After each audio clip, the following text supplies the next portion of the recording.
Let's see what Coach Corona draws up. Yeah, St. Joe's keep lining these 3 receivers out wide. It looks like Sweet Home's countering it with man-to-man defense, so they're kind of just stack in the middle and saying, hey, we got those guys in check out there. Try to beat us up the middle. They appear to be going for it on 4th down on the first possession, then they ended up punting. Now you see Sweet Home with a man back deep in case they do that again. But Jentz looking to throw here on 4th and 4. He's being pursued, gets the ball away and completes it right in the middle of the field. Wide open was Murphy. And so St. Joe's takes a bit of a gamble, and it pays off. Hey, you think if they did it the first drive, maybe they would have got a little more flow going. But I like the call, like the aggressiveness. We got to keep pace with the Sweet Home offense. But great play by QB rolling out and finding the open receiver. Not only keeping pace with the offense, but at least for the time being, keeping that Panther offense off the field too. Yeah, they would have got great field position too. So good call by Coach. Would have put them inside the 30. There's Anderson on 1st down, but he is dropped quick. And that was Theodore in there for the tackle. Theodore and Jr. for the Panthers. 2-way starter. Although we haven't really seen him get any touches tonight at running back, but he was the primary back last week against McKinley. Ran for 90 yards and a pair of scores. And also has 4 interceptions over the last 2 weeks, Mike. 2 in each game against McKinley and North Tonawanda. So number 8 in blue, another playmaker on the defensive side. And I see that 3-receiver set for the Marauders again. Jentz, seeing pressure, has to scramble to his left. Just gets the pass away, completes it, but well out of bounds. Great pursuit there by the Sweet Home defensive front, and that'll bring up 3rd down. Yeah, these linebackers are coming. We're going to have to, St. Joe's offense, get the ball out of our hands a little bit quicker because we're not going to have all day to stand back there and throw. Sweet Home, just, looking at it from up in the press box, just from the naked eye, they've got bigger guys up front. And typically that's not something that you see in a private versus public school matchup. I feel like usually it's the private school that's got the bigger guys up front. Yeah, there's definitely some size with the D tackles on the Sweet Home Panther line. They're controlling it right now and giving lanes for those linebackers to blitz through and make QB pretty pressured back there. Jentz looking to get it away quick. He's got an open man and able to connect with him. Right at the 42 was Anspach. And I think looks like they're going to give the Marauders a spot. Yep, that's another St. Joe's 1st down.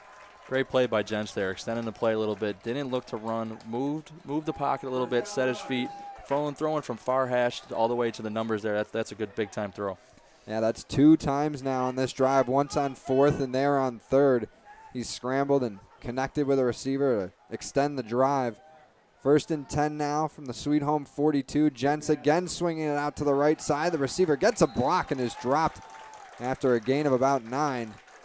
And now the Marauder offense starting to cook as we're in the last 30 seconds or so of the first quarter. Marauders in no rush to do anything here. They can take it to the end of the quarter and switch fields. They'll get one more play in, I think, before quarter's end.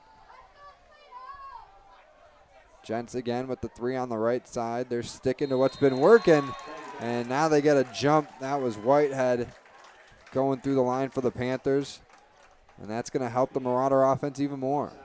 You see that in the NFL all the time. There's about 16 seconds left on the clock. It could have ran out, but let's just try to get them to jump off sides, and now it looks like they're going to take the quarter and get a free 5 yards. So it's a 6-0 lead or 8-0 lead for Sweet Home, after 1. But St. Joe's starting to put things together, and this thing is starting to get interesting as we enter the second quarter. We'll take a quick timeout. Marauders ball when we come back. Stay tuned here on Western New York Athletics. When it's time to sell your home, start with a visit to howardhanna.com, ranked the #1 real estate site for sellers. A few clicks will show you the sales price you can expect for your home. We can get you the most money in the quickest amount of time because we know where the local buyers are and how to reach them. So if it's time to sell your home, visit howardhanna.com today, and we'll match you with a local Howard Hanna agent to sell your home fast. I love being home. If you've been injured in an auto accident, large or small, call 681-4088. RES Physical Medicine and Rehab right away. If you are in pain or just sore, don't take chances. Call RES today and take advantage of their 24 to 48-hour appointment pledge. With no copays, RES will help navigate the confusing world of no-fault insurance with you, so you can concentrate on getting better. 681-4088. RES Physical Medicine and Rehab. The most important call you can make after an auto accident.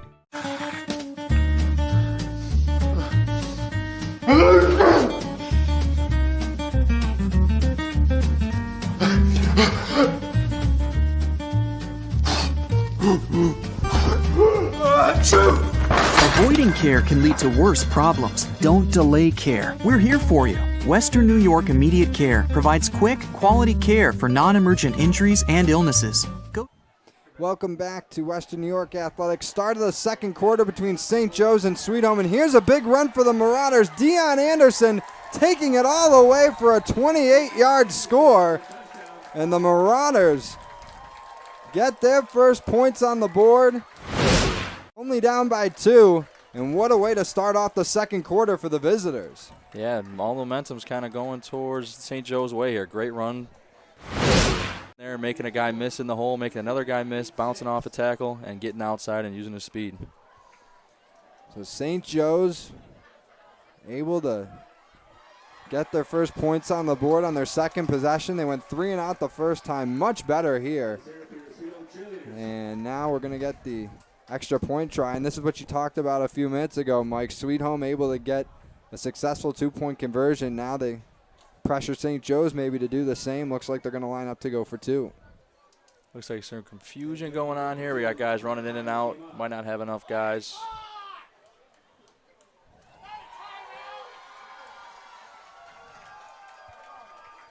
And now Jensen, the shotgun. Empty backfield. Got to get away quickly, and that one's incomplete.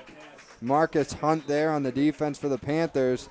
And so they stop the bleeding at 6. They hold on to the lead still, although it's cut to 2. And St. Joe's, their offense, they really needed that touchdown, Mike. Like I said, they only scored 7 points 2 weeks ago against Erie. They were shut out by Canisius in a blowout the week prior to that. They've only scored 13 points total over the last 4 weeks, went through 2 shutouts. So for this offense, I feel like it's a huge weight off their shoulders. Definitely. Anytime you put the ball in the end zone, get points on the board, you go back to the bench, excited.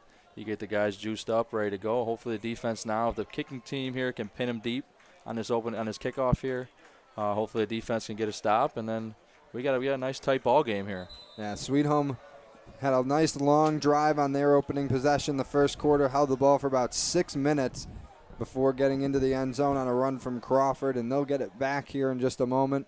But St. Joe's getting a 28-yard run from Dion Anderson to get within 2 here. And like we said, we thought Sweet Home and St. Joe's were going to have to battle the elements tonight, but since opening kickoff, I don't think there's been a drop of rain, which is crazy considering how it was an hour or so before kickoff, even 20 minutes before. I was nervous driving in and walking in. I had a whole rain gear outfit on. Looked like I was traveling through a blizzard here, but we're here ready to go. I felt bad. It was senior night for Sweet Home. They had the pregame presentation with the 15 seniors and the parents. They're out there walking around in the rain. Guys are warming up in the rain, but like I said, it's beautiful. Once kickoff happened, it's been nice. St. Joe's going with the onside kick, and it squirts past the 50. We'll see who got it. St. Joe's bench not really showing much emotion, so I assume the Panthers recovered, and they did. And you mentioned St. Joe's kicking, trying to pin Sweet Home back deep. This is the exact opposite of that. No, yeah, that was the complete opposite. Maybe trying to use some of that momentum they got from that touchdown. Maybe we can catch them on a quick onside kick, but it kind of backfires here, having Sweet Home only having to go 52 yards to try to put some more points on the board.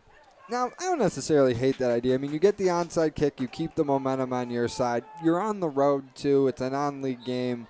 You're looking for your first win of the season. There's a lot of reasons that, I don't hate what they were doing there. Yeah, wet ball, wet turf. You know, the gloves are wet. You never know. The ball can squirt a bounce here and there, and it's in high school football, you never know what could happen. Sweet Home did have some trouble, too, last week against McKinley. They fumbled a kickoff. However, they recovered, too, against the Mac, so it didn't hurt them too much. Dunston throwing on first down, able to get it to Fleming. And he cuts the distance of the first down marker, I should say, in half. With about a 4 or 5 yard gain there. Yeah, nice positive play on first down, cut in half. We're going to go 2nd and 5. It's really the key for this offense. Just keep the plays positive, no negative runs, no penalties. Just keep the ball going forward. And, I mean, the goal of the first drive was to run the clock, but after that first score from St. Joe's, it looks like they're in a football game now. It's not they're just into their offense. They're opening up. Let's see who can outlast the other team. Sweet Home has certainly been in some shootouts this year, although they had some low-scoring games at the beginning of the season, but offense has come alive the last 2 weeks, scoring 86 total points. As there they run it up the middle. Be a 3rd and short after that take by Fleming. And Sweet Home's, we talked about their guys up front, Mike, on defense, doing such a nice job penetrating the Joe's line. And tonight, the run game benefiting from the play up front from the Panthers. Yeah, it helps if you control the line of scrimmage. Usually a team that can run the ball well usually will come up on top. Looks like we got some substitutes coming in, so we might have some Big Bird alert. Yeah, we got Theodore in there, Harris, Moody, the 3 guys behind Dunston in that wing formation. Be a 3rd and 2 play for the Panthers. And Dunston's going to hand it to Harris, but it's well read by the Marauders. They swallow the big man right up, drop him for a loss. And Sweet Home's got a choice to make here now, Mike. It's going to be about 4th and 4, 4th and 5, or we not saw about 4th St. and 4. Joe's earlier, first drive, similar situation, a little bit closer. So we'll see what Sweet Home does. See Dunston running back out to the huddle, so we'll see. So they looks like the rest gave Sweet Home a favorable spot. It's right at the line of scrimmage from where they ran the last play. I could have sworn Harris was dropped for a loss of at least a yard, if not 2. An army of Marauders back there bringing them down, but here we are, 4th and 2. Yeah, 4th and 2 for the Panthers from the St. Joe's 42. And now we get a timeout call on the Marauders side. Defense going to talk some things over. We'll take a quick timeout as well. Sweet Home on top 8-6. Stay tuned here on WMY Athletics. When it's time to sell your home, start with a visit to howardhanna.com, ranked the #1 real estate site for sellers. A few clicks will show you the sales price you can expect for your home. We can get you the most money in the quickest amount of time because we know where the local buyers are and how to reach them. So if it's time to sell your home, visit howardhanna.com today, and we'll match you with a local Howard Hanna agent to sell your home fast. I love being home. And we're back here on Western New York Athletics. 4th and 2 for the Sweet Home Panthers as they look to keep this drive going against St. Joe's. They're on top 8-6 here in this Section 6 versus Monsignor Martin matchup. And Dunston with an empty backfield here on 4th and 2. Panthers looking to attack through the air. He's going to look to the left side. That one's off, and he connects with Fleming at the 30. A beautiful throw by Dunston. And he connects with Fleming. That's a big gain. And we saw Joe's do it on 4th down on the last possession for them, Mike. Here, Sweet Home able to extend the drive on the 4th down. Yeah, nice play. You had a couple guys sitting right at the line. Defense kind of came up, and Fleming kind of snuck right back on that far hash, and Dunston fired one right in there. Yeah, I haven't seen. This is my 3rd week in a row calling a Sweet Home game, and I don't think I've seen Dunston throw a ball quicker than that. That came flying out of there. Yeah, had some heat on it and got it right there before the safety got to him. Great conversion for the Panthers. So they're 1st and 10 from the 29 of St. Joe's. And it looks like we're going to see Nassim Ziegler in for the first time. He's going to get a touch on 1st and 10, but he's going to be dropped for a loss. A whole pack of St. Joe's defenders in there. And it looks like they'll drop him, looks like 3 yards back from where Sweet Home was. Yeah, I ran that a couple times there where we're getting some motion across, and St. Joe's was ready for that one. Nassim Ziegler scored a touchdown 2 weeks ago against North Tonawanda. He's another one of the guys that's part of the large stable of Panther running backs. Like I said, they marked that actually as a loss of 4. So Panthers with a negative play there. They haven't had too many tonight.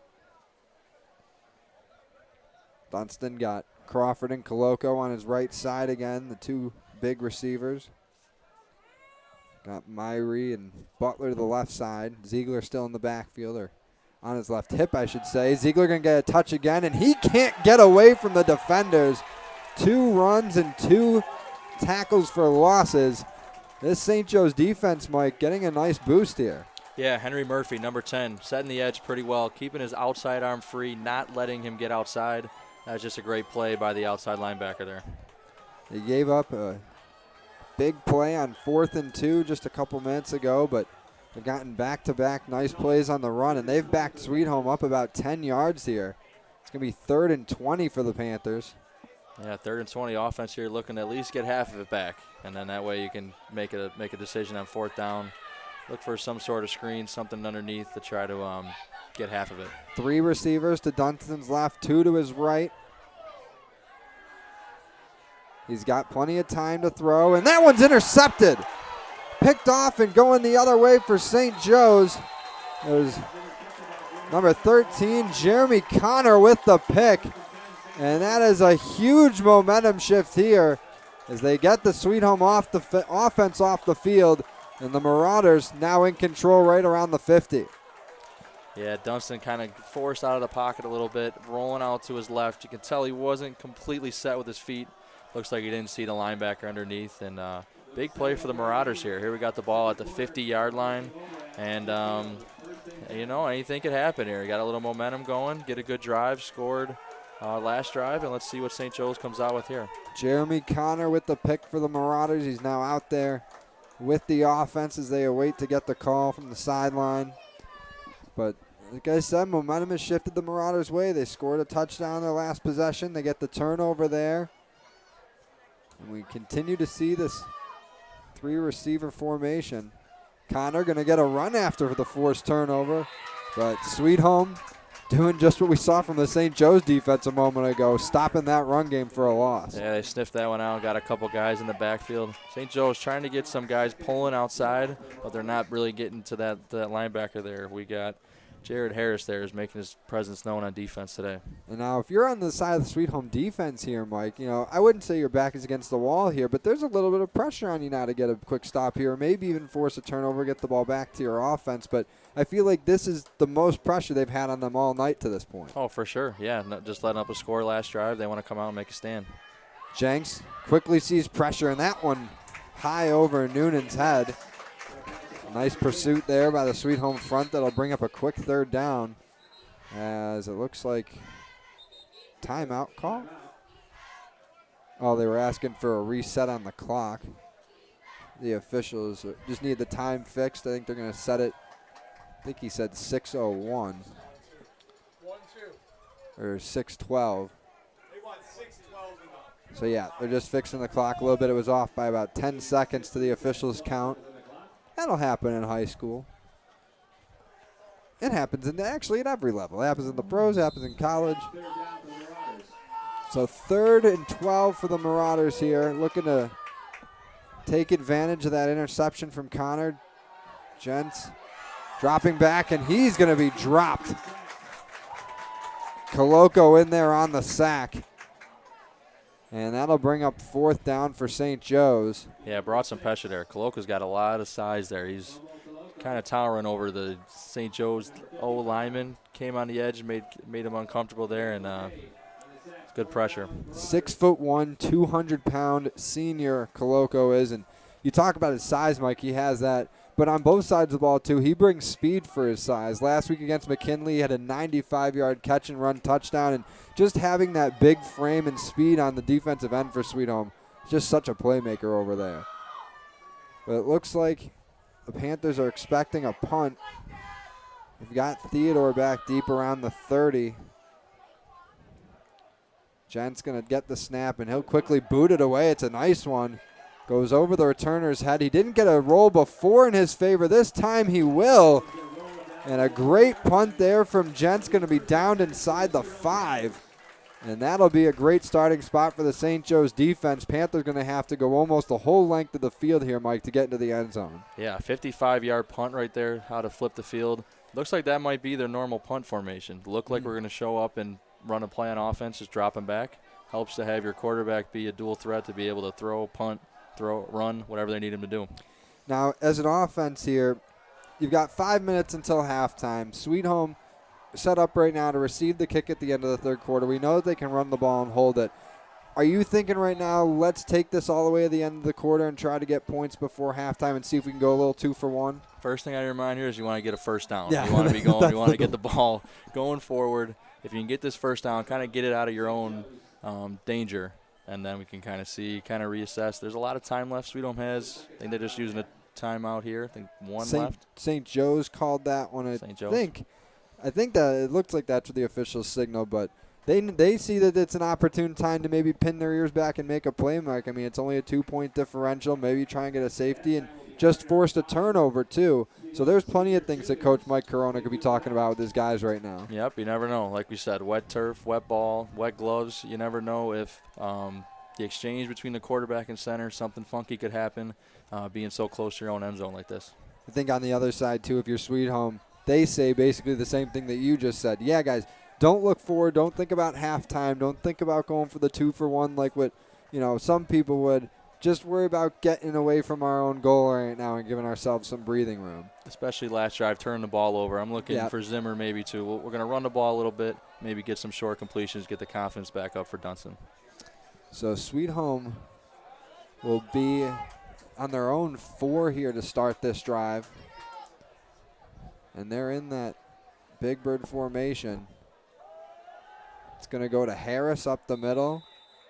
And looks like they drop him for a loss. St. Joe's defense did a great job stopping the run at the end of the last drive before the turnover.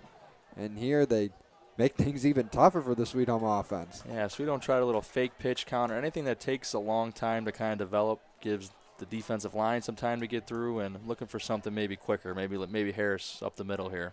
Well, it doesn't get much closer than this. Sweet Home at their own 1-yard line, as that was a loss of 3. Like I said, St. Joe's, I think, chomping at the bit to get after the Panthers here and maybe make this a tie game.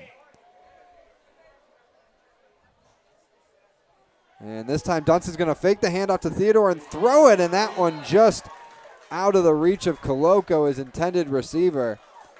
And what'd you think of that, Mike? Yeah, interesting call. I mean, we definitely thought they were going to try to run and get out of their own trouble right there on the 1-yard line, but it was a nice little gamble, but just overthrown, and now we're in some trouble here for the Panthers. Yeah, the other thing about this, too, is if you don't get the first and you have to punt, you got to be careful, because unless you're really confident in your punting game and your long snapper included, you're playing with fire punting from your own end zone. That's true. You never know, because if you take a knee, if it's on the ground, we saw some troubles with the snaps earlier. Take a knee, goes out of the end zone. It's 2 points going the other way, and we got a tie game. So 3rd and 13 for Sweet Home. They're going to pitch it, and it looks like he's got room to run out of the end zone. It's Moody. He gets past the 10, spins by the 15, and what a call there. What a run by Nate Moody. It's enough to move the sticks, and the Panthers get the breathing room that they needed and extend the drive as well. Just how you draw it up, right? Go back a couple yards, look like we might be in some trouble, and then just one little sweet play. Use your speed, get outside, and here we go, first down. Now we might be thinking, we got our first down. Let's see what happens here. Let's see if they come and spread or they stay in this Big Bird. It's like the opposite of the famous Godfather 3 quote. Just when I thought I was out, they pulled me back in. Just when St. Joe's thought they had Sweet Home in their own end zone, the Panthers pushed them all the way back out. So they're all the way up to their own 19 now, and Jordan Theodore with his first touch. But St. Joe's able to drop him, and it looks like they'll give him a gain of 1.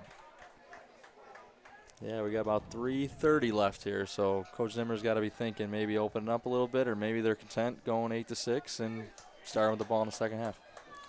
Yeah, I was going to say the Panthers, even though they haven't made it that far down the field yet, they have done a nice job of chewing clock off in this possession so far. They took over with about 5 minutes or so remaining in the half, and we're already almost at 2 minutes in the possession. Fans trying to energize the offense a little bit. Dunston going to pitch it out. And that's Moody again, able to shed the first tackler. Now he's across the 20. Flags get thrown as he's past the 40. Now over midfield, he'll be dropped around the 45 of St. Joe's. But as I said, flag back around the Sweet Home 30. And we'll see, Mike, if they bring this back. Yeah, he threw it pretty early. Looks like the officials signaling holding. That's a shame because that was a big, long run that got him on the other side of the field. Now it's Nate Moody with the run there. It gets negated with the flag. Hate to take that if you're Sweet Home, but not the worst thing in the world. It was a, what was it, first down run, second down run, so it's not going to hurt them too much. But second time on this drive, Mike, they're backing themselves up with penalties, and that's really not what you want to do late in the first half. For sure, you said it right in the beginning. Who can win that penalty battle, not hurt yourself, allow the play to go on, but we're going back. We've got some more work to do for the Sweet Home offense. And not only is that something that you want to do to implement in order to win this game, but like I said, we're heading into the postseason time, and no knock to St. Joe's, but Sweet Home might be playing some better teams in the playoffs in a couple of weeks, and you don't want to give a team that can hurt you more than St. Joe's can right now with extra opportunities. So you want to break those bad habits now while there's still some time to. Definitely, yeah. Carrying that over to the playoffs, they're gonna be hurting. So 2nd and 9 for the Panthers. They backed up more than that with the penalty. Dunston looking to throw here, though, and he connects with Whitehead, who was wide open at the 35. Forget how far they were backed up with the flag. They're up past their own 40 now as Brandon Whitehead reels in that big catch. Yeah, middle of the field is wide open there. Not sure what they're playing. Looks like maybe some cover 2 or maybe man-to-man, but there was no safety in the middle of the field. Dunston held on long enough, put it to a spot where only his receiver can get it. Great throw. So it'll be 1st and 10 for the Panthers. They're at their own 43, in between the 43 and the 44. Crawford in motion as Dunston gets the snap, and he's going to throw to Crawford and nearly gets intercepted right there for St. Joe's with Steve Hoskins, and he rightfully so pounds the turf after that one. Yeah, it looked like they got Sweet Home confused there. We got some motion going. We rolled over to a little cloud cover 3 and did not see the cornerback sitting there. Sweet Home catching a huge break. That would have been the 2nd interception of the half for Dunston, and he's done well over the last 2 games. 5 coming into tonight, 5 touchdown passes, just 1 interception. He's thrown 4 on the year, so definitely on a better run right now, protecting the ball than he was in the first half of the season. But here he's going to pitch it to Crawford on the reverse. Makes a nice cut to the middle and gets across midfield. That'll make it a 3rd and very manageable. Yeah, went right back to the play they scored their first touchdown on. They're rolling right. They got Elijah Crawford coming through in the middle. Get the misdirection going away and send Crawford back the other way. And the clock continues to run, but it looks like they spot Crawford with enough for the first down. I thought he was about a yard short, but they're going to mark this at the 48.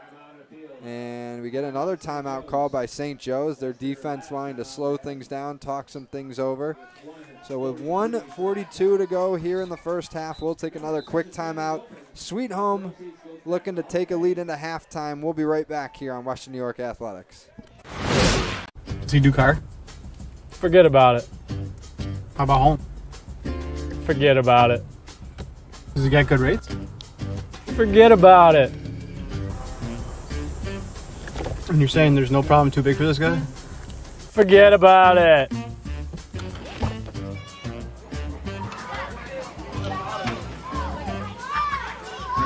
Paul, this is Johnny, the guy we've been talking about.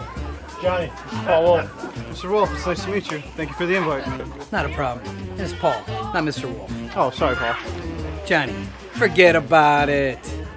For all your insurance needs, call 835-WOLF. And just about halftime here at Sweet Home. Got some Section 6 and Monsignor Martin high school football action. Sweet Home hosting St. Joe's. Panthers with the ball, 1st and 10 at the St. Joe's 48. Sweet Home with an 8-6 lead, looking to maybe add on some points before the midway break. Dunston with the play action. Look, he's got Whitehead wide open and connects. He stumbles a little bit and gets tackled at the 5. A lucky break for St. Joe's. It could have been a touchdown, but Brandon Whitehead with a catch, but up. The great eyes of my color man, Mike Torillo. Flag. But it looks like it's against the defense. The refs called it against St. Joe's. So the play stands, and Sweet Home gets that big Whitehead. Yeah, just another deep post again. A little action in the backfield there, a little fake handoff. Looked like the play was going for nothing, and Dunston just cocked back and threw it up there, and there was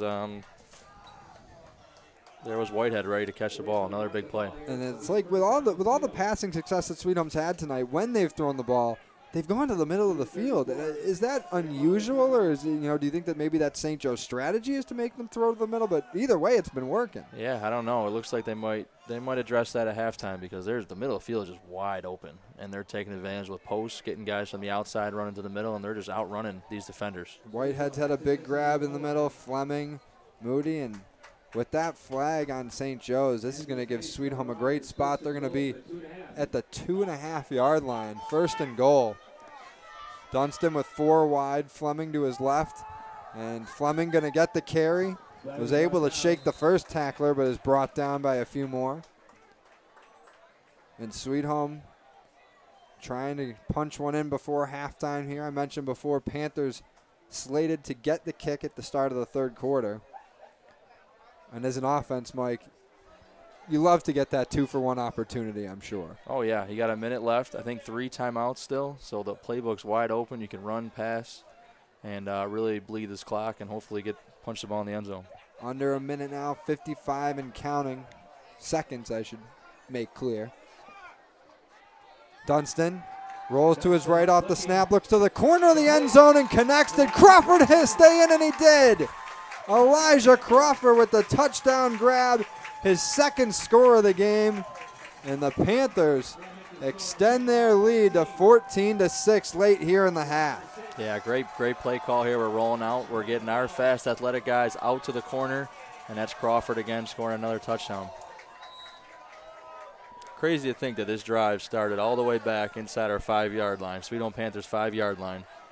Couple penalties, couple long plays going way back, and here we are doing it the hard way, getting 6 and looking to tack on 2 more. And that's really got to stick in Aaron Jentz's craw. You get the great punt. The ball rolls all the way inside Sweet Home's 5. You got late time in the first half, and the Panthers put together a great drive and get more points on the board. And they'll add 2 more as Dunston connects with Theodore in the other corner of the end zone.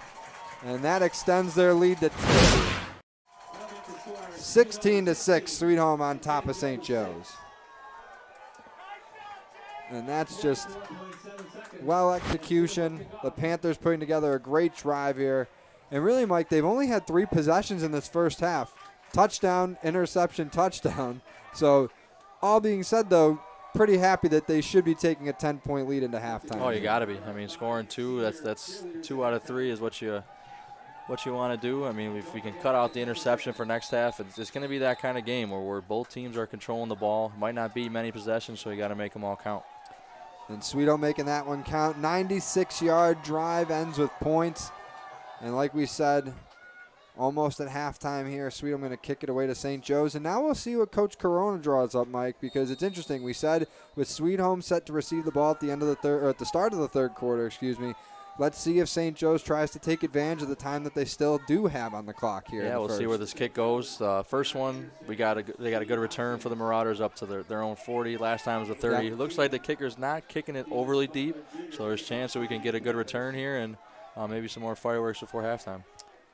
We saw St. Joe's try to catch Sweet Home sleeping earlier with an onside kick, and Sweet Home squibbed one up the middle there last time too, so we'll see if they try and put this on the ground. They are gonna, and it's gonna roll all the way past the Marauders 25, and it's now gonna be run out by Ansbach, and he's able to break through a crowd, but tackled around the 35. Actually, that was Hoskins, and the St. Joe's offense will come out with still 37 seconds left. No timeouts, though. That's a big thing. Marauders used all theirs for the first half up, but we'll see what this offense does with the short clock they do have. Yeah, Jentz has shown pretty good strength throwing the ball here, so it looks like he can get the ball to anywhere on the field. If we can get the ball, get out of bounds, we could be looking at some more points here on the board. Sweet Home taking a quick timeout here. Their first of the half. They still saved all 3 to the final minute, and just got to assume the defense talking over. Don't take any penalties. Don't knock a guy down before the ball gets there.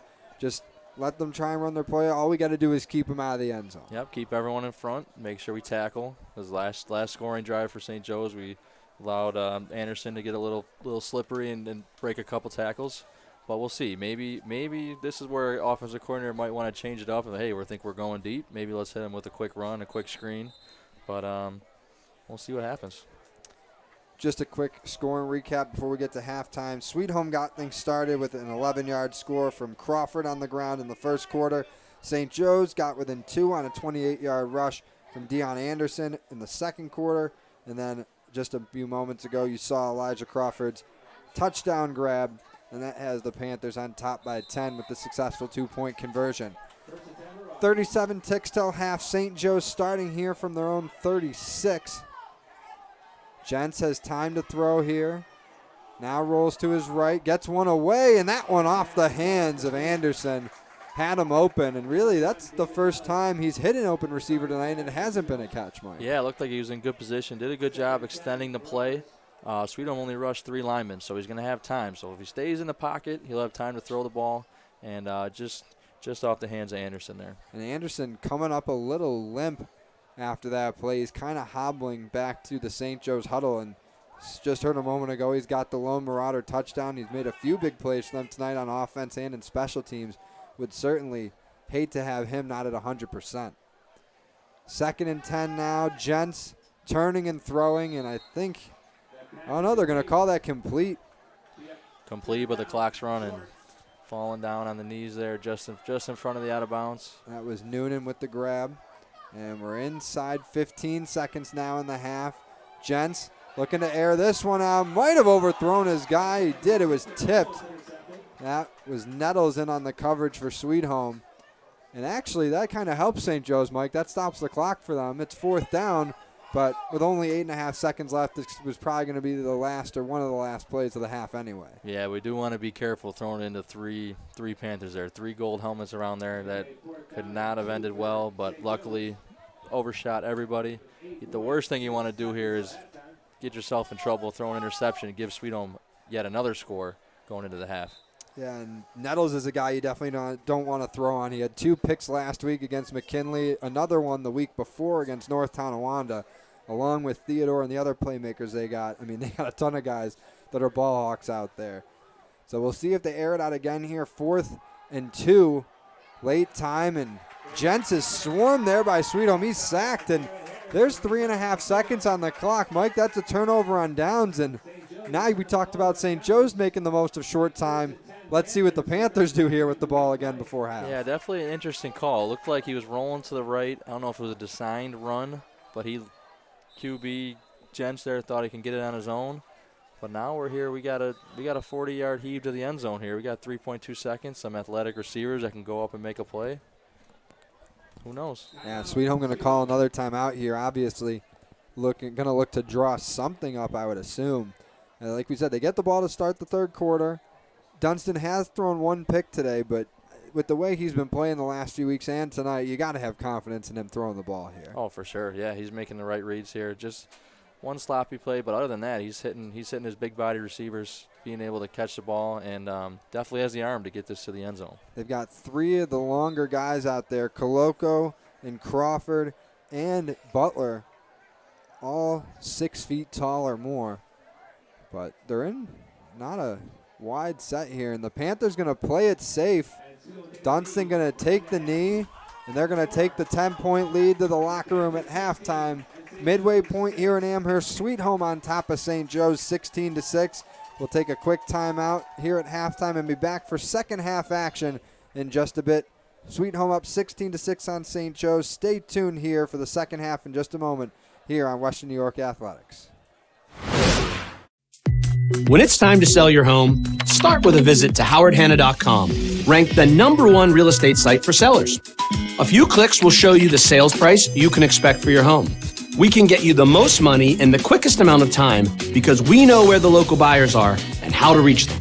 So if it's time to sell your home, visit howardhanna.com today, and we'll match you with a local Howard Hanna agent to sell your home fast. I love being home. If you've been injured in an auto accident, large or small, call 681-4088. RES Physical Medicine and Rehab right away. If you are in pain or just sore, don't take chances. Call RES today and take advantage of their 24 to 48-hour appointment pledge. With no copays, RES will help navigate the confusing world of no-fault insurance with you, so you can concentrate on getting better. 681-4088. RES Physical Medicine and Rehab. The most important call you can make after an auto accident.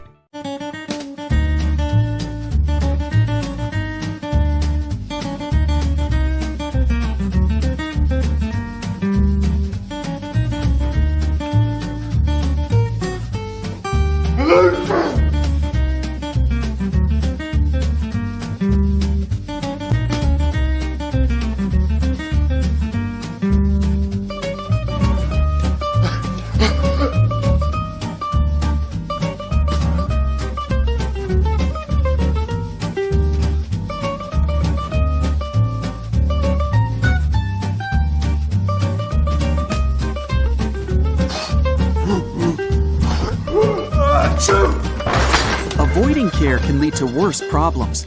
Don't delay care. We're here for you. Western New York Immediate Care provides quick, quality care for non-emergent injuries and illnesses. Go to wnyimmediatecare.com for more information. 300 Level Media is a locally owned and operated, multi-purpose media company right here in Western New York. You'll find us everywhere, covering the Bills, Sabres, Buttes, Bisons, Big Four basketball, local college sports, and much more. Our staff offers a variety of media services, from video production, live event coverage, audio broadcasts, professional voiceovers, camera operation, and videography. Visit www.300levelmedia.com or give us a call at 716-427-2600. This is 300 Level Media. Does he do car? Forget about it. How about home? Forget about it. Does he get good rates? Forget about it. And you're saying there's no problem too big for this guy? Forget about it.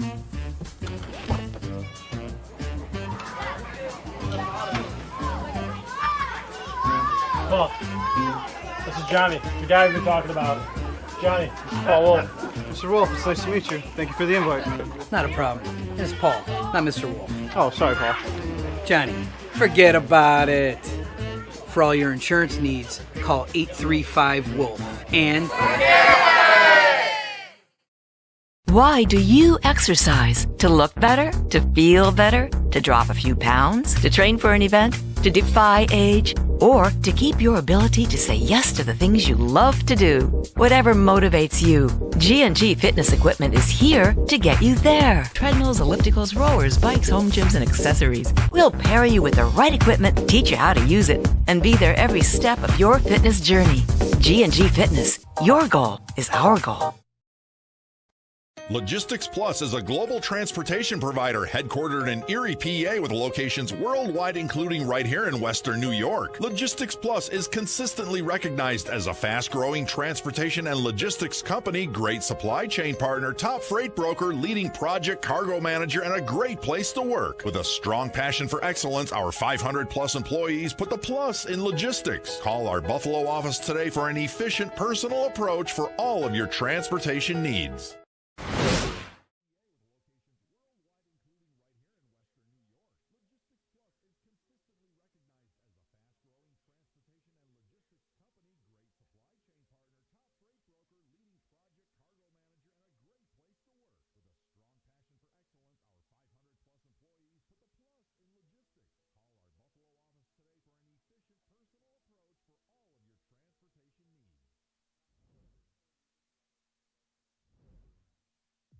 When it's time to sell your home, start with a visit to howardhanna.com, ranked the #1 real estate site for sellers. A few clicks will show you the sales price you can expect for your home. We can get you the most money in the quickest amount of time because we know where the local buyers are and how to reach them. So if it's time to sell your home, visit howardhanna.com today, and we'll match you with a local Howard Hanna agent to sell your home fast.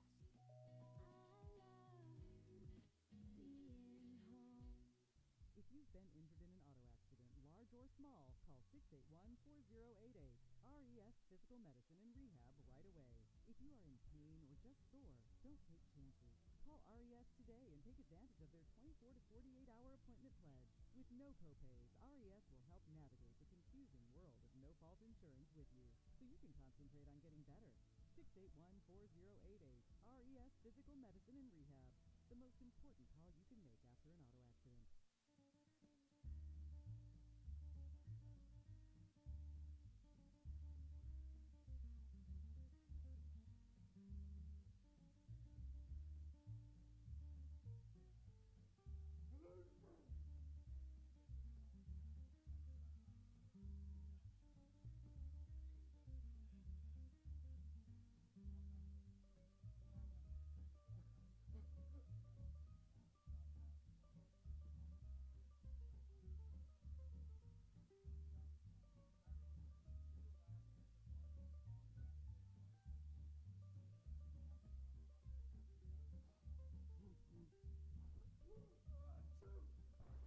Avoiding care can lead to worse problems. Don't delay care. We're here for you. Western New York Immediate Care provides quick, quality care for non-emergent injuries and illnesses. Go to WNYImmediatecare.com for more information. You do cars? Forget about it. How about home? Forget about it. Does he get good rates? Forget about it. And you're saying there's no problem too big for this guy? Forget about it.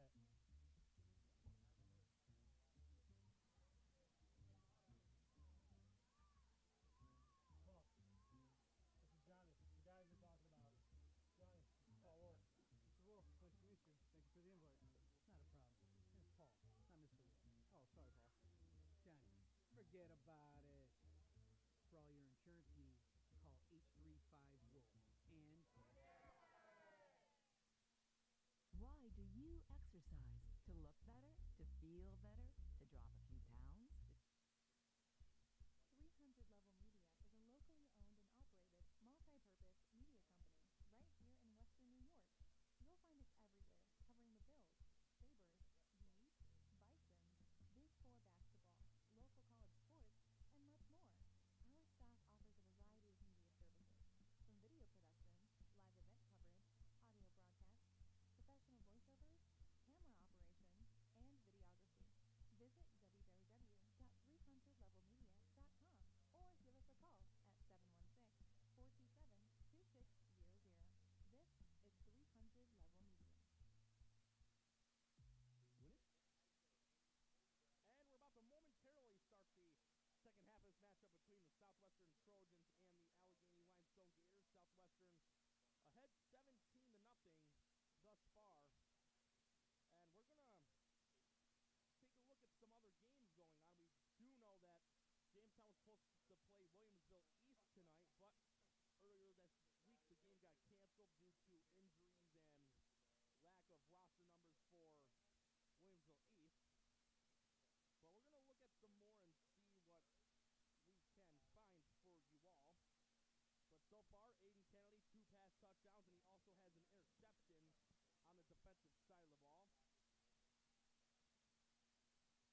but so far it's been all Southwestern, as the Gators need to come up with some sort of way to get back into it in the second half. No doubt, and Southwestern, under their helm of head coach Jake Burkholder, they've had this game plan set up where they just want to be aggressive right out of the way. I think after those 2 touchdowns, Burkholder just saw it from his team and say, listen. Welcome back to Western New York Athletics. Just about ready to start the second half here at Sweet Home High School as the Panthers play host to the visiting St. Joe's Marauders. And as we about get ready to start the third quarter, want to give another special shout out to Michael O'Grady from St. Joe's, one of our special Western New York Athletics shout outs, playing a great game for the Marauders so far tonight. They're in a 10-point hole right now, but looking to get things going here in the second half. And as the second half starts here, Mike, something that we thought was going to play a big factor all evening long but wasn't around during the first and second quarters. The rain's starting to come down now here. Yep, everyone went to their cars, grabbed the umbrellas, grabbed the rain gear. because it is coming down pretty good right now. I never really paid attention to it, but yeah, the entire row of bleachers in front of us, it's just rows and rows of, of umbrellas. But you got to do what you got to do. The rain, it was coming down hard for 2 hours prior to kickoff, and then we had a great first half. No rain, no wind, basically, and now we're going to have to watch these guys battle through the elements. But we got about 2 minutes until the second half begins, and it looks like Tim Gardner, our producer, giving us a weather report. Rain should stop in about 9-10 minutes or so. So we hope that we'll get some good weather back here. And with the weather, it looks like we may start the second half a little early. The officials trying to, I think, get them to reset the clock here.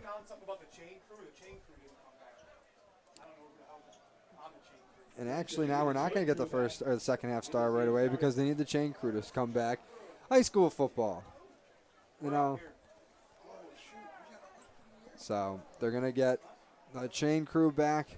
Sweet Home getting out to receive the kick to start the third. St. Joe's, they already got the football. They're ready to kick off. They just got to go set it up. But just a little slow to get things going here in the start of the second half. While we wait, recap the first half again. Elijah Crawford has done it all for Sweet Home. Senior receiver with a rushing score in the first quarter, reception score in the second, and then those sandwiching a Deion Anderson score for St. Joe's early in the second quarter. Sweet Home with 2 successful 2-point conversions tonight, so they got a 16-6 lead. And you see the Panthers now with Fleming back, as well as Ziegler, ready to receive the second half kick.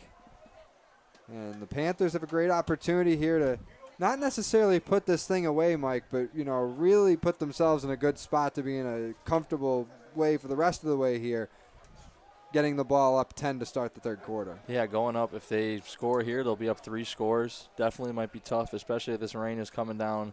Might make playing conditions a little sloppy. But definitely we'll see what happens. We'll see where they get the ball. They've been starting right about the 35, 40-yard line. Hopefully give themselves a short field and punch another one in the end zone. Crawford's reception touchdown, his team leading third of the year, came in the final minute of the first half, so that gave Sweet Home some breathing room before going to the midway break. And I said it off air during halftime, but if I was Sweet Home and I was their coaching staff, and I'm not, I have no football experience. The only football experience I have is watching and calling games such as this, but I would kind of hope to, if I can do it, run the ball, run out the clock, finish with points again like they did at the end of the first half, but put yourself, like I mentioned, in a comfortable position to run this thing out and win it. But we're finally ready to start the second half here. St. Joe's kicking it away to Sweet Home. Panthers moving their guys up as they expect this to be a short kick. Murphy going to be the one to boot it. St. Joe's tried an onside kick earlier in the first half, and they're going to try it again. It goes right to the 50, and it's fielded perfectly by the Panthers. And that one, Billy Cavanis able to jump right on it, and they're going to get a great spot here, Mike, right at midfield. Yeah, they were ready for that one. I forgot they did the onside kick in the beginning. Maybe they do it every time. We'll see. But good starting field position, only 50 yards to go. And Sweet Home, we mentioned their scoring drive at the end of the second quarter. We didn't mention that, if you're just joining us, started at their own 4-yard line. So this is a little bit more of a favorable spot, the offense with some room to work. And like I said, they might want to kill time and stretch their lead simultaneously, but they're in a spot here to get points quick. Fleming with a first touch of the half and just gets back to the line of scrimmage. Nice job there by the Marauders. Yeah, good penetration by the big guys up front there, getting in the backfield, making some plays. Looks like number 9, Devon Perry, getting through the defense there and stopping them right at the line of scrimmage. St. Joe's team got a spark from their defense in the first half with an interception, but really since then, Sweet Home has been able to control the pace of the game when they're on offense. And it looks like the rain stopped as Tim Gardner predicted. Still a light drizzle, but well before that 9-minute mark that we had assumed before. Dunstan on 2nd and 10, pitching out to Fleming, able to cut back to the middle of the field, and now he beats a few more defenders, still on his feet, and now he's being pushed back by a whole pack of Marauders, and the officials blow the play dead. And I think when it's all said and done, they're going to give him a gain of 9.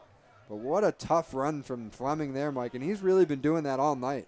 Yeah, he that was a great play there. It looked like everything was bottled up on the far side of the field. Running option there, you could see kind of Dunston couldn't really handle the ball, just pitch it to him, and then luckily his eyes were downfield, and Fleming ran, cut it back, and carried a couple guys to get a good gain.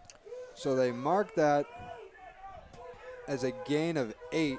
It's 3rd and 2 for Sweet Home. And they're back in that big bird formation. We saw it a lot in the first half. And this one's going to go to Theodore. He's got a nice hole, and he's got enough for the first. It's not a formation that typically gets you a lot of yards, but there gives them the 2-3 that they needed. Hey, you know, you got a lead right now, control the ball. Like we said, I think they had, 3 possessions the first half? Yeah. If it keeps going like that, you get 3 and 3 on each side, it's going to be tough to make up some points on St. Joe's side. About 2 minutes gone by on this opening drive already for Sweet Home. Looks like they keep that personnel out there for another big bird.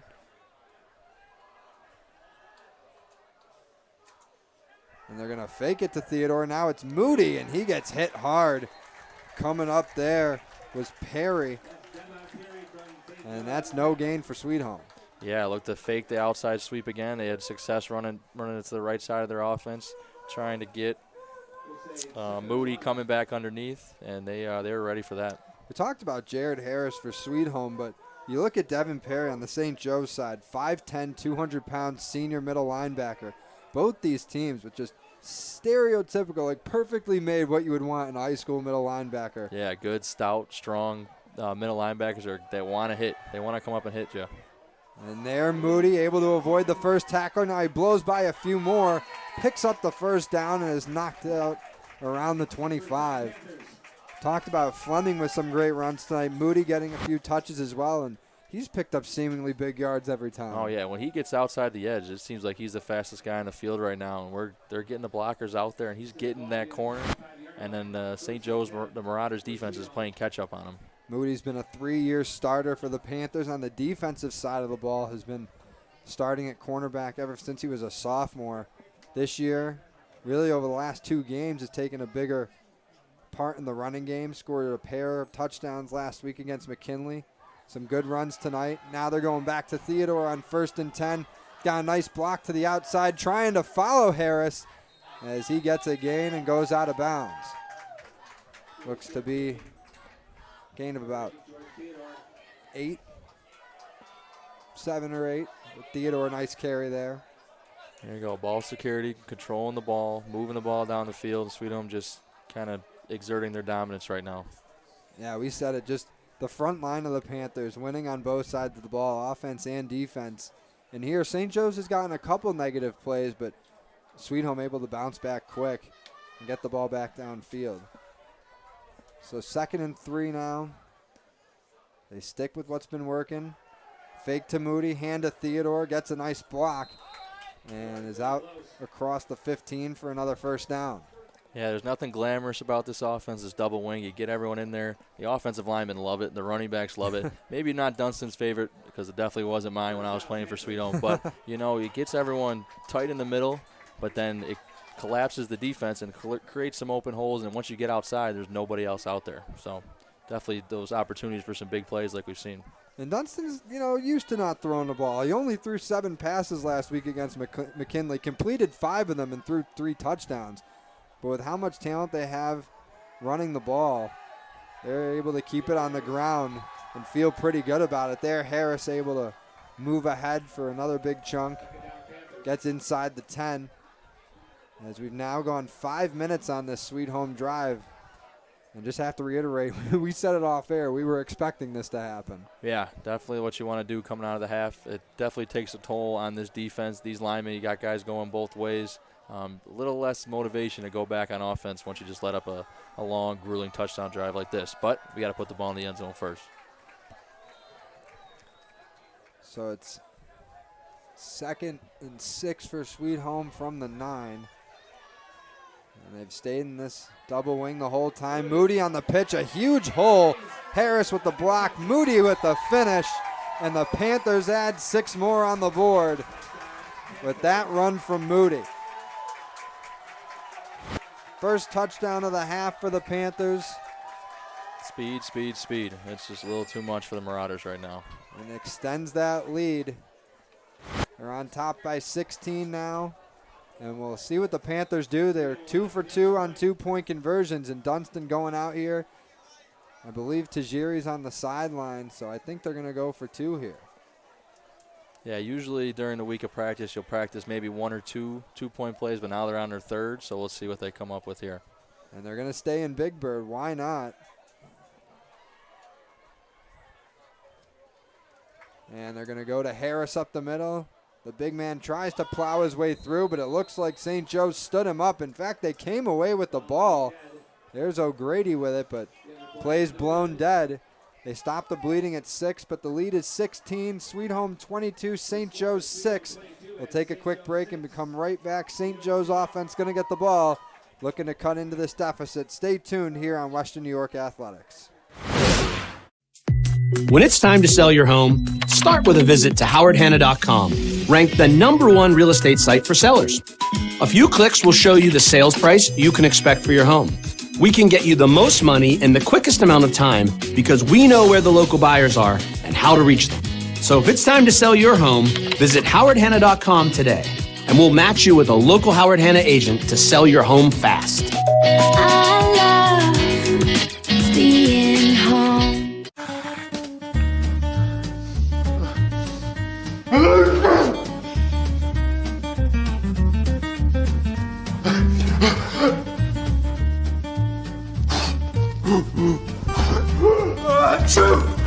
Avoiding care can lead to worse problems. Don't delay care. We're here for you.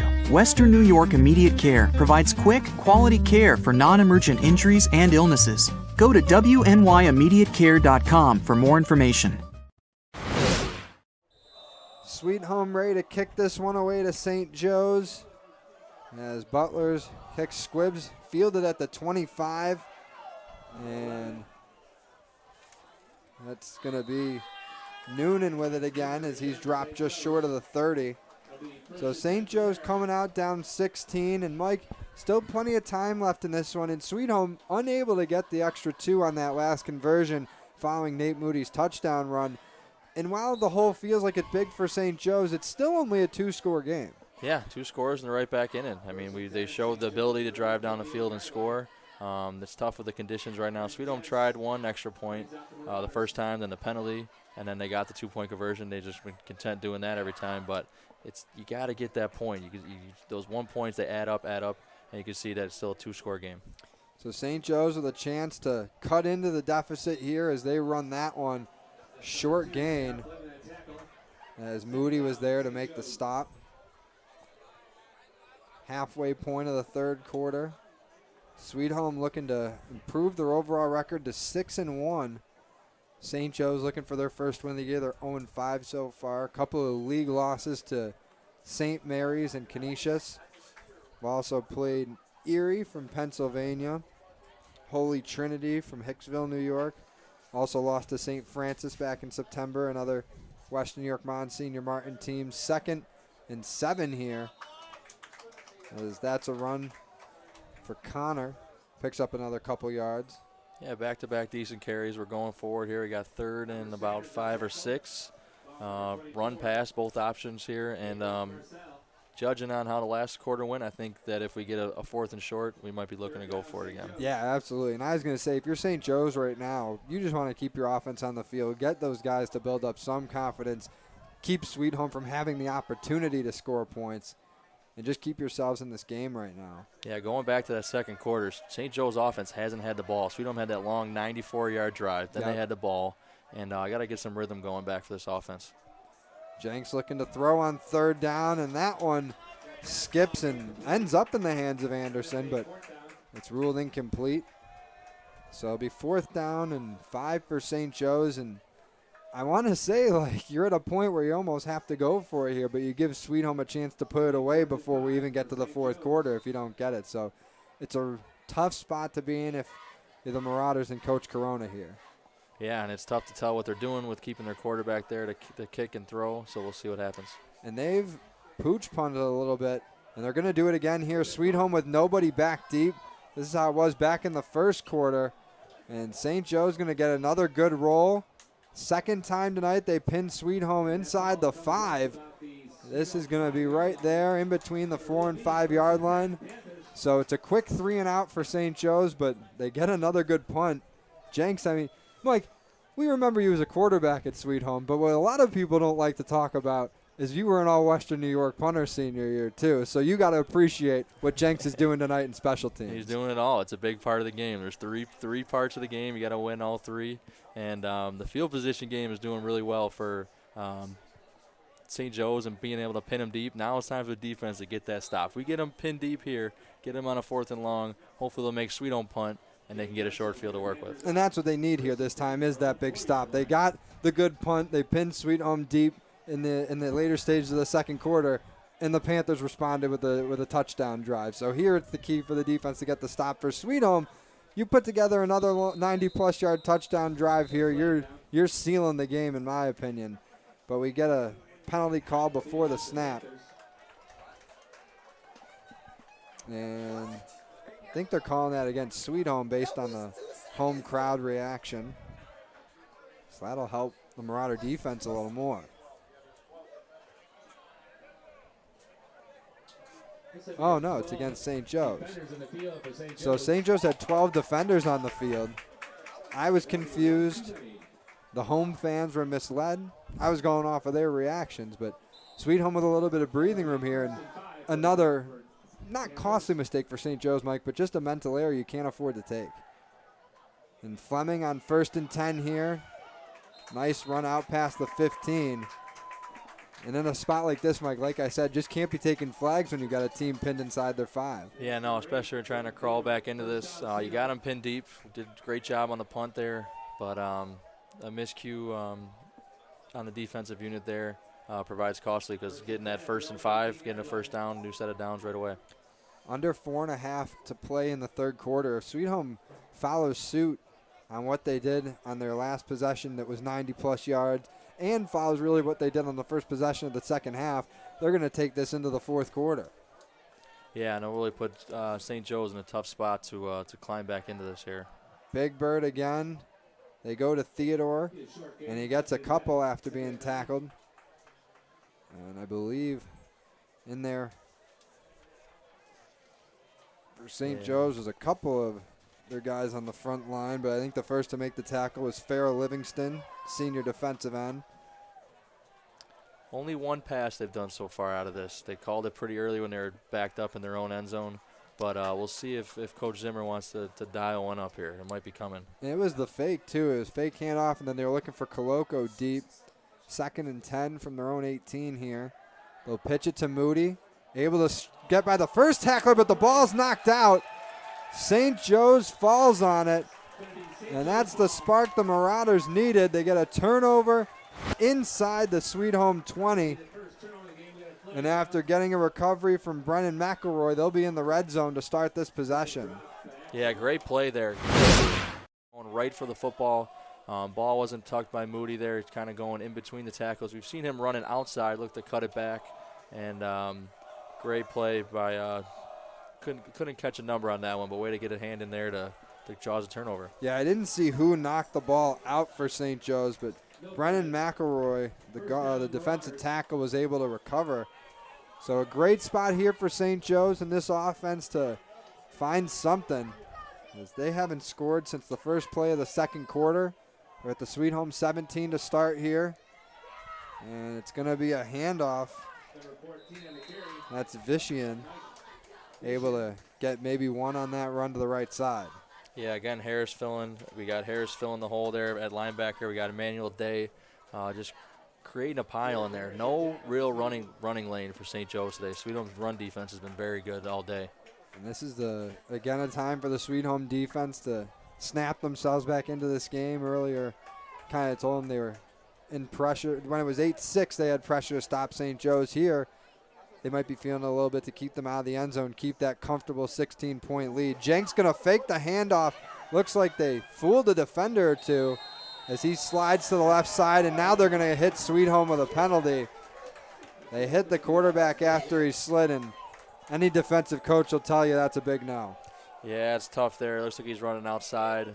Couldn't tell if he was giving himself up. Maybe just a little bit late on the contact. But either way, it's tough to let up as a defense, especially in conditions like this. So hopefully we'll see how it goes from here. Yeah, Harris, tripped up Jenks as he was running, or Jens as he was running to the left side, and then I believe that was Moody or Hunt that came in, and it wasn't even a hard hit. He made contact with him, though, and that's enough for the flag to be thrown. Yeah, it's tough to see if he tripped or slid, but either way, we don't want to protect. We want to err on the side of caution with these players. So we'll see what we got here for St. Joe's. First and goal, it looks like. Yeah, first and goal from about the 8-yard line for the Marauders. Jens got 3 receivers to his right side, 1 to his left. Gonna fake the handoff to Anderson. Jens gonna keep it himself, and he gets tripped up there. That was Moody with the tackle, got just enough of his legs. And it looks like there's a flag on the field, too.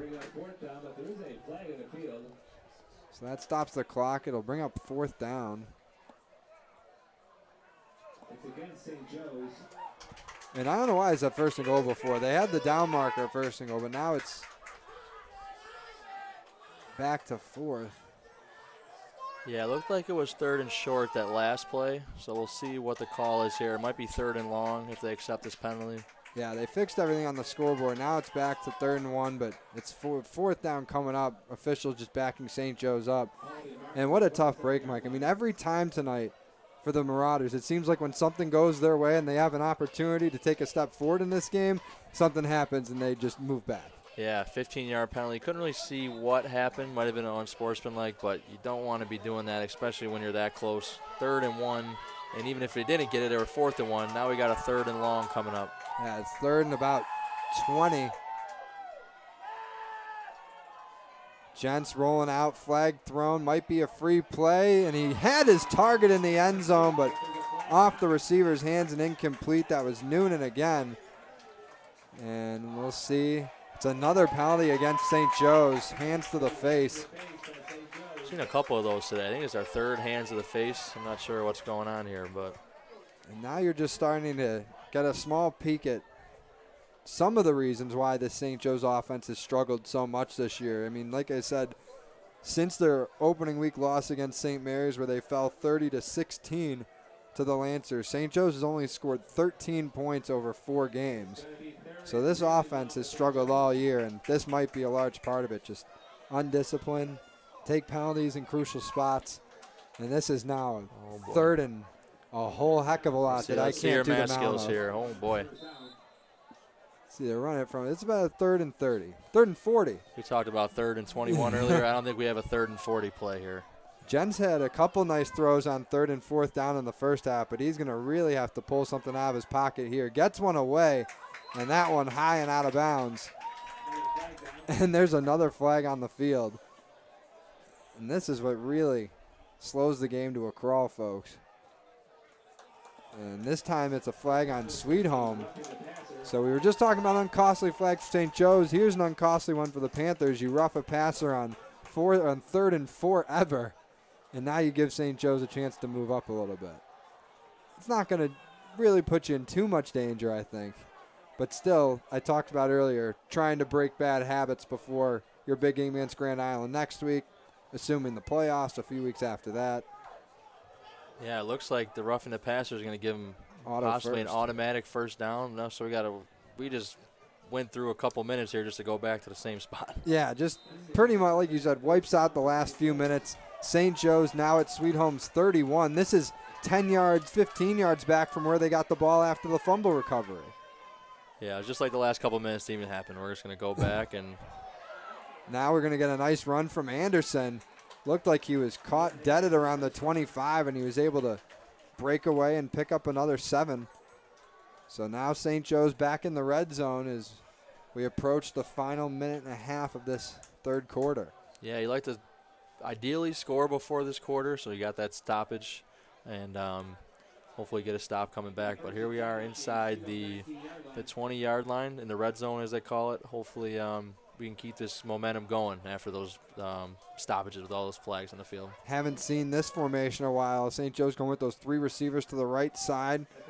He's going to swing it out there as Gents able to connect with Hoskins.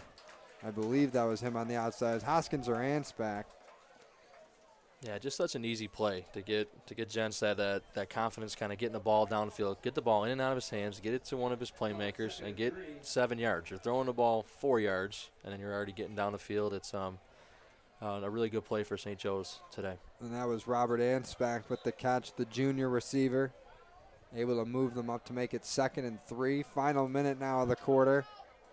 St. Joe's looking to cut into their 2-score deficit here. This time they're going to hand it to Anderson. Makes a couple nice cuts to the inside, still on his feet. And he'll be brought down well inside the 10. And that stops the clock with 41.5 left. So that'll give St. Joe's just enough time to have to run one more play before quarter's end. Yeah, Anderson had a great hold there, his offensive line getting him in and then making that one guy miss. It seems like the first guy who's going to wrap Anderson has had trouble all day. And making that first guy miss, you never know what can happen. 1st and goal for St. Joe's here from the 6. Final 20 ticks of the 3rd quarter. Gent's going to fake the handoff, keeping himself. He goes up the middle and leaps across the plane. And they give it the official signal. St. Joe's gets a touchdown.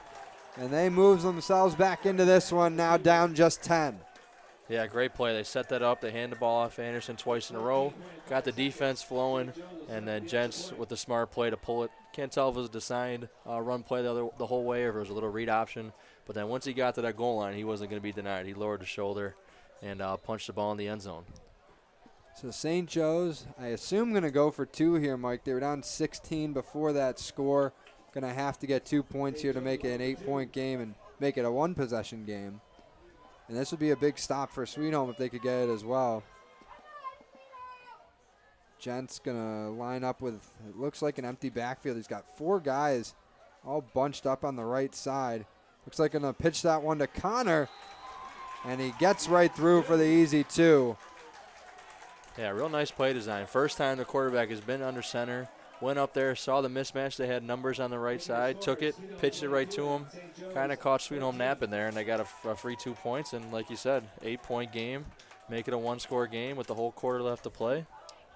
Looks like we're getting a pretty good game here, John. Sweet Home's offense going to get it back, we assume. St. Joe's has tried a couple onside kicks here. They might try and pull that out again. It hasn't worked yet, but now's a good time as any. As they're right back in this game, try to keep momentum on their side. You never know. Once that ball gets spinning and rotating and rolling around, it might bounce off someone's hand. And either way, the team getting the ball, if they go with that onside kick again, is going to have a short field. And both looking to score and put the ball in the end zone. So Aaron Gents with a 6-yard touchdown run cuts St. Joe's deficit in half. They now trail by just 8. And they get ready to kick this one away. Henry Murphy has been doing the duties tonight for the Marauders. And like I said, he's had 2 nice boots on onside kicks. The most recent one rolled right to the 50, and it was well fielded by Cavanis of Sweet Home, and he's right in that spot again. So we'll see what the Marauders look to do here. Yeah, with already having twice before, this front lines, they look ready. They look like they got the receivers. I see receiver numbers out there instead of those lineman numbers, so they're looking ready to get their hands on the ball. Yeah, Whitehead's out there, Moody, Nettles a defensive back, Crawford's on the front line, Theodore. That's certainly the hands team.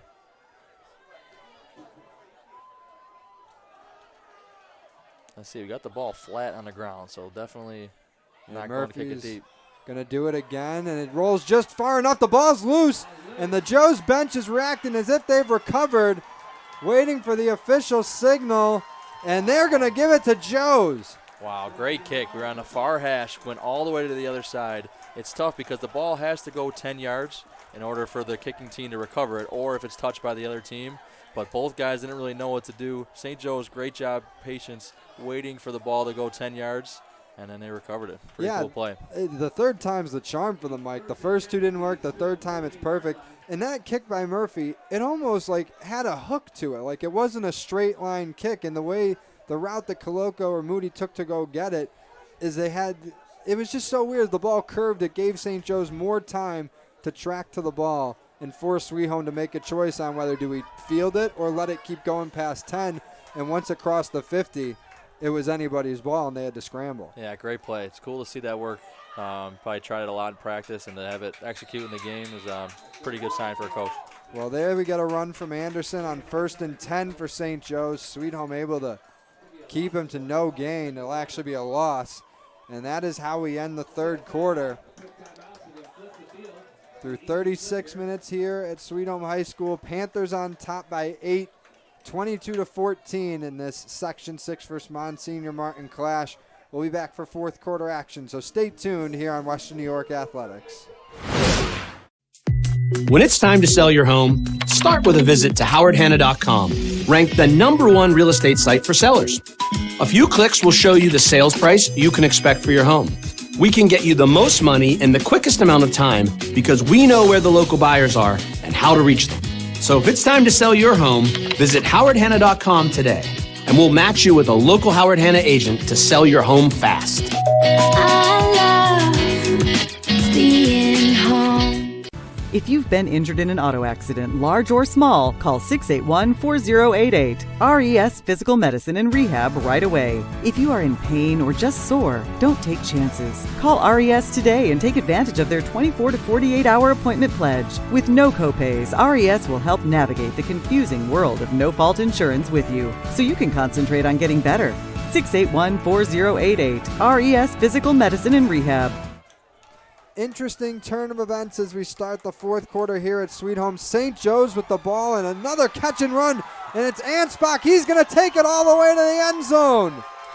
The Marauders start the final frame off with a bang. A 49-yard catch and run score for Robert Ansbach. And we are a 2-point conversion away from a tie game here, Mr. Mike Torillo. Wow, caught the Panthers sleeping there. They've been throwing it. They've thrown it about 5 or 6 times. That quick jailbreak screen, they're getting the ball in and out of Jensen's hands. And we caught the ball, and we busted right through the seam, and here we go. We got a 50-yard touchdown, and we got a ball game here. So Ansbach took that one all the way down that sideline for the score. And as we said, this is a big 2-point conversion here for St. Joe's. Would tie things up if they're successful. Would obviously keep them down 2 if not. Gents going in the same formation as they did on the last one, which was successful. And he's going to do a quick pitch to Connor, but it's well read by Sweet Home. They get the quick tackle, but there's a flag thrown, and it'll not matter. It's a hold on St. Joe's. Sweet Home going to decline it. And the Panthers can escape that, still breathing a little bit, but yeah, lead nice is down to lead 2. For sure. That's why these conversions are so big, like you were saying earlier, where we have to I know it's only 1 or 2 points. It might not seem like the biggest, flashiest play of the game, but converting on those conversions, you can see how it adds up in the score. St. Joe's having to go for 2 the last couple times to try to keep it tied. Looks like they had the same formation where they tried to throw it back to the guy. They had a couple options. Looked like they were kind of confused, but that might have been by design, and Sweet Home sniffed it out. Well, 2 touchdowns for St. Joe's on 2 straight plays. Those come in a 24-second span of game time, and they're now within 2. And the reason they were able to get that quick touchdown, Mike, was they recovered an onside kick at the end of the third quarter, giving them the ball to start the fourth. Why not stick with what worked for you? The Panthers got to expect that that's coming again here. Yeah, let's say you got the coaching headset on. Would you do it again? I mean, with the way that St. Joe's defense has played too, I mean, they haven't let up a touchdown to Sweet Home since the 7-minute mark or so of the third quarter. They've been playing well as of late, so if you're Coach Corona and you trust your defense, more importantly, you trust your special teams to do this again, why not go for it? Yep, game is definitely slowing down the second half. We got a lot of action going back and forth. First half, long played out drives, and here we are here. Let's see what we do on this kick. Flags too have slowed this second half down a little bit, but we'll see if it being a 2-point game, teams stay more disciplined here. And that one's going to be kicked to the 50, and that one, no question, is going to stay with the Panthers, as I think that was Whitehead who fell on that one. And now Panthers not only happy with actually getting a possession this time, they get a great starting spot as well, just short of midfield. Yeah, for sure. That's been the theme all day. We've been getting good field position, short fields for this offenses. And let's see what Sweet Home does to counteract that touchdown. Now, it hasn't really been that long as far as game time since Sweet Home had the ball. They turned it over with 3:13 left in the third quarter. It was a fumble that St. Joe's recovered at the Sweet Home 19. But now, if you're the offense, we talked about pressure on them earlier when it was 8-6. Back to a 2-point game. Pressure back on that Panther offense as well. Yeah, let's see what we come out with here. And it's going to be a reverse to Crawford. He's got some room to run, but he's tripped up. It'll be a gain of about 5, and I believe that was Connor again, making some plays on both sides of the field tonight for St. Joe's. Yeah, that tackle there saved what could have been a big play by Crawford. Crawford's had some big plays already, scoring twice, one by the ground, one by the pass. But if we don't trip him up there for St. Joe's defense, Elijah could have got to the second level and really done some damage. He's got 2 touchdowns tonight. Had 3 a couple of weeks ago against North Tonawanda, excuse me.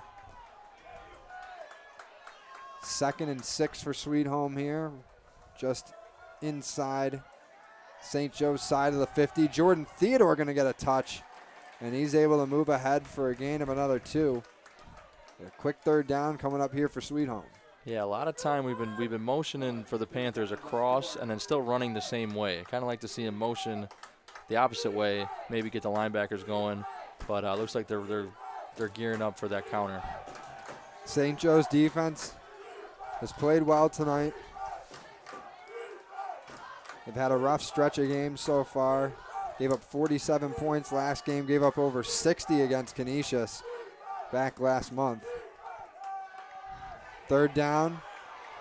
Dunston able to get away from pressure and finds his receiver. Crawford again there to make the big grab and move the chains for Sweet Home.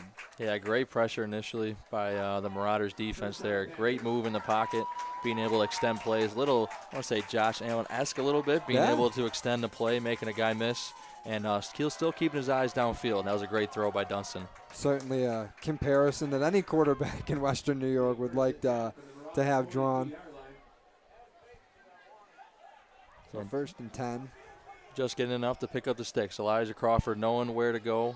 I don't know if it was by design or kind of a little craziness going on, but enough to get the first down. And here we go inside the 50. Him and Coloco stay on that right side of Dunston. I got Coloco in motion on first down, and he's going to get the ball. Big receiver. Going to get tracked well, and that's a loss of about 5. Tough first down run there for Sweet Home. Just as we were saying, Perry was all over the place in the middle. It seems like this second half has been Jeremy Connor making big plays. Sweet Home trying to get outside, doing a good job keeping contained, not letting the speed of Sweet Home beat them like they did in the first half. Yeah, Connor's been all over the field, made a few nice plays just on this defensive series alone for the Marauders. And they've done a better job this half of pushing back that Sweet Home front line. I feel like the Panthers' run game hasn't been as strong as it was in the first half, and really even in the beginning of the third quarter it was well, but since then, I feel like the playing field's been evened out. Second down here, Dunston hit as he throws, ball's hanging up there, and it's knocked away. Coloco might have gotten a hand on it, but that was well defended by the St. Joe's defense, and that was Nick Licata in there on coverage for the Marauders. Yeah, long throw for Dunston there, rolling right, just got the ball off. There was someone breathing down his neck, but got the ball out. Great play to stay home by the corner out there, and we got 3rd and long for the Panthers. And Sweet Home kind of going into the wind a little bit here on offense. And yeah, Sweet Home on 3rd down here, and interesting to see some of the guys that we haven't in the first half. I mean, Nate Moody on the sideline, Dyer Fleming, those are 2 guys that have been carrying the ball well for the Panthers tonight, but Jordan Theodore is one of their top running backs in there next to Dunston on 3rd down here. They need 15 for the first down. Dunston with plenty of time to throw. Got a man open, and he connects. Huge sliding grab there by Billy Cavanis. It picks up the first down, and what a throw by Dunston. Again, Mike, middle of the field open for the Panthers in the passing game. Yeah, I'm not sure what's going on. They had some action in the backfield where they faked to the running back. They got a receiver motion fake there, looking like we had our eyes in the backfield for the St. Joe's defense and not on our guy, on our area. It's tough to tell what defense they're playing, but they had 2 guys running free in the middle of the field again, and Dunston just got to put the ball in a spot they can catch it. Cavanis with his first reception of the night. He's made a few nice plays on special teams with his hands and shows them off there with the grab. Just outside the 20, 1st and 10, and we get 3 flags thrown just as the ball snapped from all different sides. We'll see what this does here. Might have been lucky for the Panthers there as we bobbled the snap on offense, and that might be a little blessing in disguise, having it being first and 15 opposed to second and maybe more. Would certainly take the possession still and being backed up 5 yards rather than another fumble in this second half. So 1st and 15 now. Dunston still with 4 receivers out there. Theodore on his right hip. Going to quickly roll to his left on the snap. Pitches it to Theodore, and he sheds through the first tackler. Now past another and tripped out of bounds inside the 20.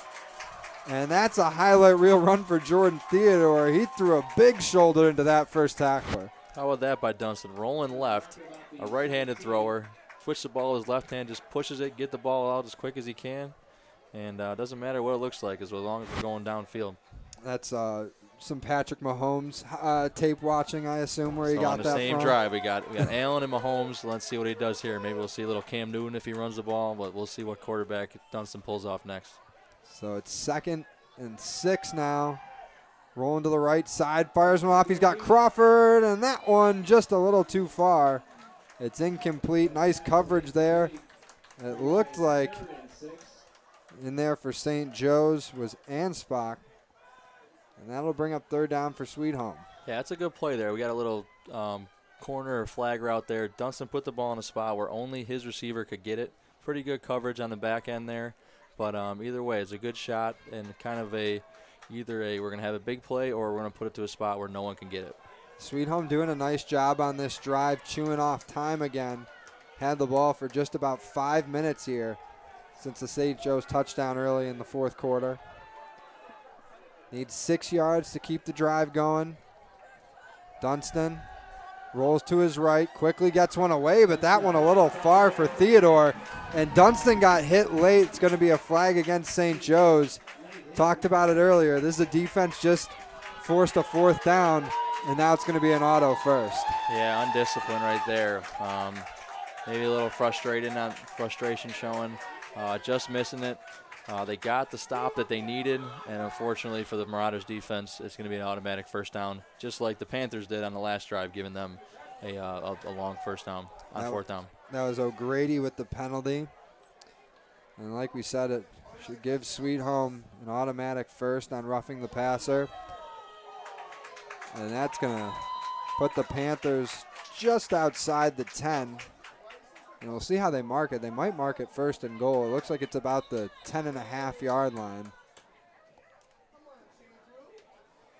But a costly penalty there for St. Joe's. Would have brought up 4th and 6 for Sweet Home. And I assume the Panthers would have gone for it, but yeah, it looks like they're just outside. So we could still get another 1st down, but the pitch to Theodore is high and it's loose on the ground. Did the St. Joe's Marauders recover? They did. Sweet Home with a golden chance to get the 2-score lead back. The pitch is high to Theodore, and the Marauders get their 3rd turnover of the game, and now a chance to get their 1st lead. Yeah, Sweet Home goes back to their double wing, Big Bird formation, and you could tell they're a little rusty. They haven't done it in a couple drives. Pitch was a little high. Maybe there was a little confusion with the snap, maybe mishandle. Dunston didn't get a great handle on it, but here we go. The Marauders have the ball. We got 85 yards to go. Let's see if we got another drive in us here. Yeah, they're going to start right around their own 15. And they got 6:48 left, plenty of time. You wouldn't have thought at half when it was 16-6 Sweet Home that we would be in this spot, folks. But 2-point game, St. Joe's with a chance to take the lead. Jentz fakes the handoff, room to run, but he gets tripped up by Harris. That'll be a short gain. Actually, that was Hunt on the tackle. Yeah, plenty of time left in this game. Both teams have 3 timeouts, so no real reason to panic. Keep running your offense. We had some good success the last couple of drives for St. Joe's, and we'll see if the coach sticks to the game plan. And if you're St. Joe's right now, I know you're down and you're trying to win this game, but you got to at least just be happy to feeling something. The last few weeks, you're on the wrong end of blowouts as we get a stoppage. There's a Marauder player down on the field, but you're in the fourth quarter, 2-point game, chance to get your first win of the season. I mean, this is their first real action and like meaningful fourth quarter of the whole season. Even in the game week 1 against St. Mary's, they were down 17-0 going into the final frame. And every other game they've played has been, double-digit blowouts. So they've got to at least be thrilled that they are in a game right now and playing meaningful football in the fourth quarter. You can see it on the bench. The guys standing on the sidelines, the guys on the field, the coaches getting that fumble there, the excitement, the energy that they're bringing.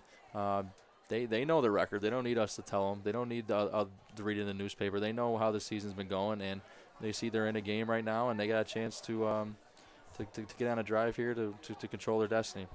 You look over on the Sweet Home sideline. We talked about it at the beginning of the game. It's a non-league game for this team that's in the thick of the playoff race for the A North Division. They should get in. They play Grand Island next week for first place in the first seed from the A North. But this is also a game where it could be a confidence booster. It could also put a little bit of worry in you. Like, say something goes wrong in this game, and Swift's going to come away from this and go, well, here's where we struggled against St. Joe's, and if we struggle with this against a winless team, how are we going to handle this in the playoffs? So there's a lot for Sweet Home to take away from this one. The film session is going to be a lot different than how we thought it was going to be in the beginning of the third quarter probably. Yeah, and especially playing here right now, you got Grand Island next week. You got this is a playoff feel right now. You're getting these situations where you might not have been in the last couple weeks, and it's going to be interesting to see how the Panthers respond. So St. Joe's with an incomplete pass there. Gents was looking for Connor, I think, on the sideline, but it hit another receiver in the back. So they'll bring up third down. This is a big play for the Panther defense. They could really bail the offense out with a stop here. Would probably need 2, although I don't know, in a 2-point game, St. Joe's might punt and use their timeouts if they don't convert here. Gents looking to throw, has a man over the middle, and Hunt got a hand on it. It's incomplete. Was hoping to get the interception, but it'll bring up a fourth down for St. Joe's. Yeah, receiver was running across the middle of the field, just waited a little bit too long, and the Panthers were able to step in and get a hand on it. But either way here, we got not really a tough decision. I think we punted off. We've shown that our punter is pretty solid and he's got a strong leg, so hopefully they can pin him deep again. Twice St. Joe's has done the offensive formation but then punted the ball away with Gents taking a snap and then kicking. Sweet Home didn't have anybody back deep. Now they send Dyer Fleming back towards midfield because Gents has hurt them with the punting game tonight twice. This one not as great. Takes a great bounce for the Panthers. Rolls back towards the St. Joe's end, and it'll be down right around the 42. So after 2 great punts from Gents tonight that pinned Sweet Home back inside their 5, wasn't expecting him to do that there, Mike, from where they were on the field, but this might have been, his least good punt all night, I should say. I don't want to say it was bad. He's had a pretty good luck with the ball rolling that way. That's what kind of the feast or famine you get with this style kicking. Sweet Home opted not to go up and catch it, which most of the times you want your guy to catch it. Then 1, you can get a return, and 2, so you don't have that ball rolling. But they got a lucky bounce, and now the Panthers are going in on the 42-yard line looking to extend their lead. Yeah, after coughing it up in the red zone on their last drive and getting a quick 3-and-out from St. Joe's, this offense was gifted another possession, still have the 2-point lead here, and under 6 minutes to play in this one. Dunstan with 4 wide, takes a snap, going to hand it to Fleming, and he runs ahead for a short gain before being met by a few defenders. Yeah, nothing much inside here. The interior defense of the Marauders here is holding stout. They're not really getting much lanes up the middle. So that's where Sweet Home's been hurting them is outside. So we'll look to see if they want to get the ball outside. Sorry, Mike. I was just going to say the other thing for St. Joe's here is you have to know that you've got 4 downs to play with no matter what now, too. That Sweet Home's already on your side of the field, close to your 40. They're going to have to get 4 stops in a row to get the ball back. 2nd and 9 for Sweet Home after that 1-yard gain. Dunstan going to give it to Crawford, and he gets wrapped up. There's Connor again, making huge plays for St. Joe's here in the second half. That's about a 4-yard loss. Yeah, Panthers keep going back to the well here with this Crawford reverse. I think Connor's ready for it. I think he knows the formation. He's watched film. He got beat on it once, and I think he's making his mission to be able to come up and make the tackle. Jeremy Connor, 5'9", 180-pound junior defensive back, but playing big tonight for St. Joe's. One of the reasons they're in this game. 3rd and 12 for Sweet Home. 4.5 to go in this one. Dunstan pitches to Moody, tries to cut to the inside, and he's got absolutely nowhere to go. Another loss of yards, and that's going to bring up 4th down. Mike, I said before you had the 4 plays. I'm not so sure about that now. Yeah, I know. Definitely a great tackle there. Looks like, unfortunately, might be some cramping going on. But Steve Hoskins, way to come up, especially as a cornerback, outside perimeter guy, to stick his nose in there and tackle one of these strong, effective runners. That's a great tackle for the Marauders. And it looks like the officials are going to call a timeout, have the trainers come and look at Hoskins. We'll take a timeout as well. Big decision coming up for Sweet Home. They got about a 4th and 15 with 4.5 to play, 3.5 to play, and or 4 minutes, excuse me. I'm looking at clocks backwards. We'll take a quick break. Stay tuned for more here on Western New York Athletics. If you've been injured in an auto accident, large or small, call 681-4088. RES Physical Medicine and Rehab right away. If you are in pain or just sore, don't take chances. Call RES today and take advantage of their 24 to 48-hour appointment pledge. With no copays, RES will help navigate the confusing world of no-fault insurance with you, so you can concentrate on getting better. 681-4088. RES Physical Medicine and Rehab. The most important call you can make after an auto accident. Back here on Western New York Athletics, still in an injury timeout is St. Joe's Steve Hoskins, as he's just brought back up to his feet. Looks like he's okay as he jogs back to the Marauder sideline. So we'll get back to the action here in a moment, but crucial part of the game right now. Sweet Home with a 2-point lead, looking at a 4th and 16 here. And Mike, questionable spot. Like, you're on the Marauder side of the 50, but so much yards to pick up on the 4th down. But Sweet Home seeming to send the offense back out here. Yeah, we'll see if looks like Dunstan's back a couple yards than normal depth, but we'll see what the plan is here. If an incomplete pass, we're in a tough spot for the Panthers. And he's dropping back to throw. Joe's giving him time. He connects with Crawford, and he's knocked out of bounds. It looks like he was short of the first. We'll see where they mark it. It looks like the official's spotting him at the 31, Mike, and if that's where they do, Sweet Home's got the 1st down. They got another. What a huge play. Official coming over. But that's a 1st down for Sweet Home. They needed 16. They got 17. And Elijah Crawford's big night continues, Mike, as he gets the big pickup there. Wow, yeah, started on the right side of the formation, ran across the field, and just pretty much outran the defender. Dunstan doing a great job buying time and delivering a good pass like he has been all night. Both teams still have 3 timeouts. St. Joe's defense probably about a minute away from needing to use those. Pitch to Theodore on 1st and 10, just needs to hang on to the ball as he runs ahead for a gain of 5. Yeah, good tough run there, putting his nose down, getting yards. Not sure if he thought it was his fault. We don't really know what happened on the last fumble drive, but he wanted to get a positive play on the 1st down here, his next touch after the miscue last drive. If you're Sweet Home, you'd obviously love to get points here, go up 6 and get another extra point or 2 to put this game away, make it a 2-possession matchup, but they just got to protect the ball. 3 turnovers in this game, 2 fumbles here in the second half. And that's the big key for them right now. They fake the pitch, and there's the ball on the turf. And there again, it's coughed up by Moody. I think he was able to recover.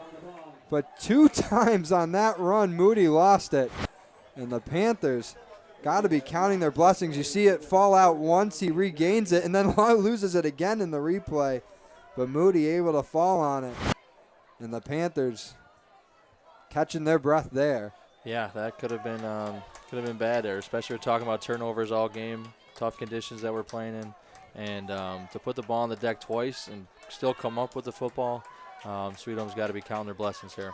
And the other nice thing on that 4th and long conversion, Mike, is they're back to playing in 4-down territory again. It's 3rd and long here, but you've got 2 chances to get the first. And yep, more time to take off the clock, and looks like they're going to take a timeout here. And Sweet Home going to call the timeout. 2:06 remaining, but they're basically a first down or 2 away from being able to close this one up. Yeah, it looks like Sweet Home's plan here is this is our drive here. If we can get a first down, it really puts the pressure on the Marauders. So let's use our timeout here. Let's try to win the game by getting these 10 yards for a first down. And while we have a timeout, we'll do one more quick shout-out to our Western New York Athletics shout-out of the game, Michael O'Grady from St. Joe's.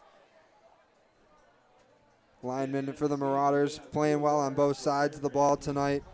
And his team looking to get a stop here and a chance to try and get one more possession as they're down 2. But O'Grady, a great night tonight. 6'1", 225-pound sophomore. Yeah, a lot of pressure on the defensive end. Sweet Home's having trouble with him all night, getting pressure, making Dunston uncomfortable. But that's a guy that the Marauders hope to have as a big piece of their defense for the next few seasons. And they played a good game tonight. Held Sweet Home to just 22 points relative to their games in the last few weeks. That's a good improvement for this St. Joe's team. Dunston on 3rd down, throwing that one away. No one really in sight of it, and there comes the flag. I think they're going to hit him for grounding here. But he was outside. Oh, it doesn't matter. Yeah, I don't know what they're going to call. I think it's going to be grounding. There's got to be someone in the area. In high school football, the tackle box really doesn't matter in that sense where it does in NFL or college. If there's not a receiver in the area. And it looks like they're going to pick it up. Yeah, it looks like that one kind of slipped out of his hands. It looked like there was someone a little bit down the field. It wasn't like he was throwing it right in the ground, but I'm always going to err on the side of the quarterback. So it's all right to be a little biased. You want to protect those guys. I make it known.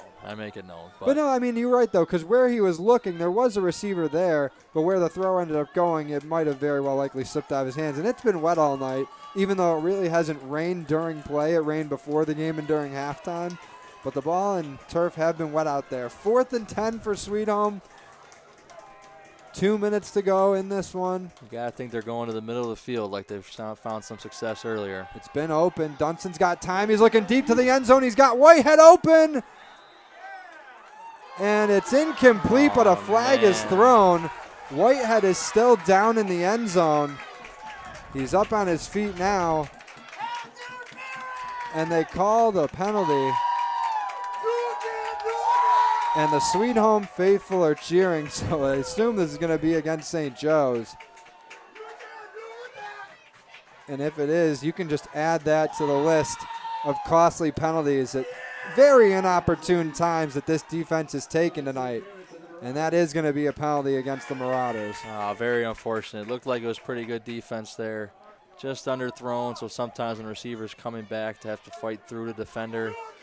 Just tough when a play like that seems to be kind of a deciding factor in a well-fought game. Yeah, they talk about how tough it is for cornerbacks in the NFL with how many rules there are for touching receivers, but really at every level at this point, it's got to be one of the toughest, if not the toughest position to play. Oh, yeah, that's why they get paid the big bucks. It's tough to guard the other teams, most athletic receivers. Sweet Home's got a bunch of athletic receivers, and St. Joe's has done a pretty good job handling them. Well, the Marauders have all 3 of their timeouts left, so they could make this tough for Sweet Home. 1:51 to play. They're going to run it up the middle with Harris, and he takes the pack for a few yards down just outside the 10. And St. Joe's still is in. They have not used any of their timeouts yet. 1:30 and counting. And it looks like now they finally call one official. On the far sideline, stopping play, and that's their first. Not sure the hesitation there, but looks like they're going to use it now, and they're seeing this is our stop to try to get them to hold them out of the end zone. They've gotten 3 turnovers tonight from Sweet Home. An interception in the first half by Connor, and then 2 fumbles in the second half, 1 in the third quarter, 1 coming here in the fourth. And St. Joe's capitalized on the one. They scored the touchdown late in the fourth quarter to make it 22-14. But they went 3 and out after that last fumble, Mike. And that really might be the big turning point in this game was St. Joe's inability to capitalize on that third forced turnover. Yeah, getting the ball back and to not get that first down. We've kind of said it throughout the thing. Get the first down, get a little rhythm going. But unfortunately, they stalled out on that drive. And now we got a big stop here if the Marauders want to stay in this game. Also, Sweet Home making good on their opening drive at the start of the third quarter. It gave them a 22-6 lead at that point. And they've been able to hold on to it despite giving up 14 straight points here in the second half. Dunstan handing it off to Harris, just looking to protect the ball, and he almost broke away from the pack. Got tackled by Hoskins for a loss of about 3, and now Harris going to get flagged for a penalty as he kind of chucked the ball away a little bit after the play. And officials aren't going to appreciate that. And I don't think he did it out of anger towards them. I think he was just a little frustrated with the run. But, yeah, his coaches and teammates are going to talk to him a little bit there. That's a mental mistake you can't make in this situation. Yeah, no, knowing time and score, knowing the situation of the game, just not the penalty you want to be taking, especially when he kind of got the gift on the pass interference to keep the drive going.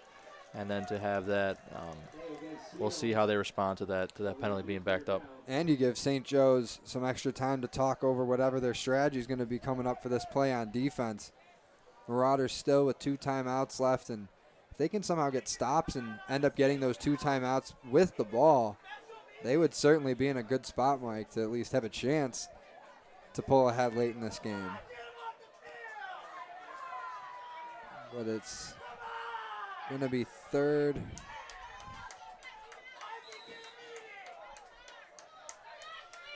down at about 13-14. And that's not going to be much of a gain for Sweet Home there. Dunstan wrapped up, and St. Joe's using their second timeout.